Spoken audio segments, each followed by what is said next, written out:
Barack Obama's speech. He gave a speech about Guantanamo and drones, and it was supposed to be a big deal, right? It was supposed to be a big deal. He was supposed to announce that he was taking the drones out of the hands of the CIA and giving it to the military. He was supposed to... I don't know why we're super excited about that. But why is that any better? I'm just confused by that. That scares me even more. I don't know why that's supposed to be better, but yeah. I mean, it just scares me in a different way, I guess. Yeah, me too. Yeah. I think drones are bad, but after 5 years of unrelenting drone war, so he gave a speech where he ended up not doing the things he was going to. He didn't say the things that people expected him to say. He didn't say he was going to stop signature killings, which is you just kill somebody because you have some evidence against them. Yeah, like they're 22 and they're with a group of other 22-year-olds. Yes, yeah. And their name is Ali Laka, something like that, right? They exactly, have So maybe their name is Barack, even right? So he didn't do that stuff. Plus, there's the 86 people have been cleared in Guantanamo, which he could get rid of. He's not doing. Yeah. So there's a lot of things that he's actually not doing that he should do. He said he was going to do in that speech. He didn't do in that speech. Or that was reported that was going to happen. Yeah, reported. So here's a little bit of Barack Obama, and when he's talking like this, it makes you really want to love him. Let's listen to a little bit. Is this who we are? Is that something our founders foresaw? Is that the America we want to leave our children? Our sense of justice is stronger than that. We have prosecuted scores of terrorists in our courts. That includes Umar Farouk Abdulmuttalib, who tried to blow up an airplane over Detroit, and Faisal Shahzad, who put a car bomb in Times Square. It's in a court of law that we will try Doksar Charnev, who is accused of bombing the Boston Marathon. Richard Reed, the shoe bomber, is, as we speak, serving a life sentence in a maximum security prison here in the United States. See, now that makes you feel good about Barack Obama, because he's talking about how we have to trust our system of justice, and we have to use, we can't be afraid of our courts. Yeah, he's saying what we're all thinking. He's saying what we want to hear, right? The rule of law. We have the courts. rule of law. People commit a crime, we try them, we convict them, we put them away. Right, but in the meantime, we're going to keep doing this other stuff. But in the meantime, we're still going to use drones to kill people whenever the fuck we feel like it over time. Okay, so that's what he's right. So he's trying to have it both ways. Yes. In fact, here he takes one step further, and he talks about what the judge said to the shoe bomber when he was sentencing him, and it's this really feel-good moment. Let's play it. In sentencing Reed, Judge William Young told him, "The way we treat you is the measure of our own liberty."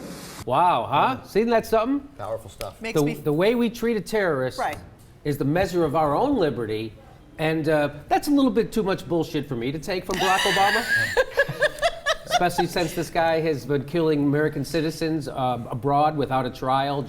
Again, the double tap killings. We've killed more innocent people than we've targeted with drones. All right, so it's well known.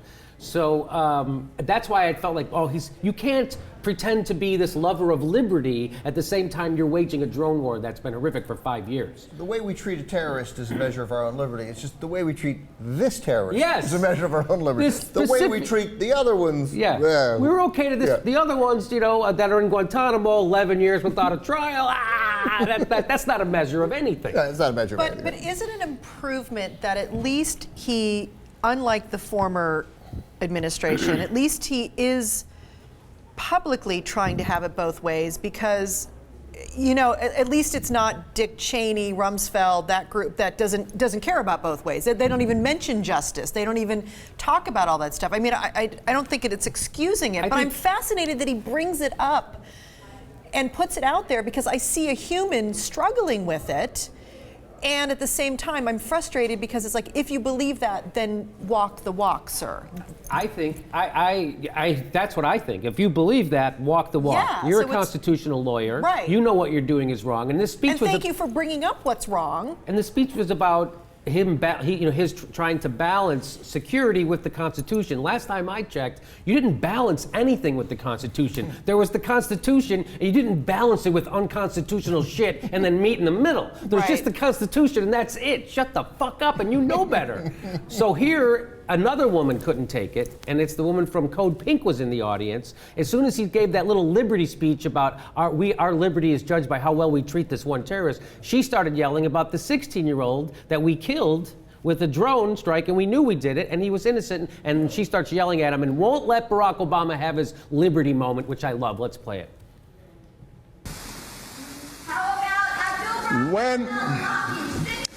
When we went, he went on to, we went on. So I just love that moment, because there he is trying to talk about how great we are as a country and how much we love liberty because of how we treated this one guy. And there she is, yeah, what about all that other bullshit that you've been doing? What about Private Bradley Manning? What about this Anwar al-Awlaki? How about the American citizens we've been killing? How about his kid that you killed? And she won't let him have that moment. Yeah, but she was, as you saw there, she was unable to fluster him. Of course. He went, we went, I went. Yeah, man, that worked. That worked. That worked. It did work. He wasn't allowed to have that moment, which I love. And then, as they're throwing her out, she got every one of her points in. She did. She was beautiful. So here, let's play that next clip. Let's hear her get every one of her points in. And you tell the Muslim people their lives are as precious as our lives. Can you take the drones out of the hands of the CIA? Can you stop the signature strikes that are killing people on the basis of suspicious activities? We're addressing that now. Apologize to the thousands of Muslims that you have killed. Will you compensate the innocent family victims? That will make us safer here at home. I love my country. I love the rule of law. The drones are making us less safe and keeping people in indefinite detention in Guantanamo. It's making us less safe. Abide by the rule of law. From Constitutional lawyer. I love that, because right at the end, if you couldn't hear what she was saying, she goes, "You're a constitutional lawyer, and you know better." And he does know better. Yeah. And so that's why she was saying, she goes, "What about the thousands of Muslims who you've killed? Are you going to apologize to those people? Are you going to give them compensation for their dead relatives? Because that's what would make us safe. Drone killings make us less safe." And she's screaming this at the president's face, and no one will say this to him. No one will ask him about the thousands of innocent Muslims you killed, except this woman had the balls to do it. And I say bravo to her. Amazing. Yes. And she's right. You think Daniel Day-Lewis could remember all his lines if, like, he was getting dragged out by Secret Service officials? I was thinking that too. I mean, was she like... She had her script. She trained at the Actors Studio? I mean, she remembered every line under tremendous duress. It's incredibly impressive. I wasn't proud. I mean, she... What about the signature strikes? Which are strikes when you specify just a general target of people?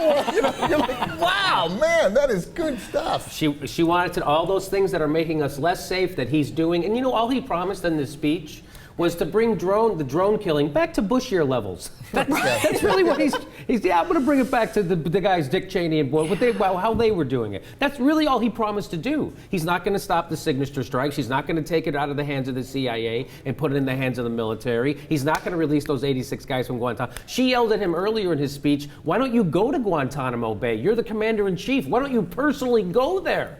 And he won't go there. Just like he wouldn't go to Wisconsin and put on a comfortable shoe and march with the teachers, he's not going to go to Guantanamo because it's all fucking lip service with Barack Obama.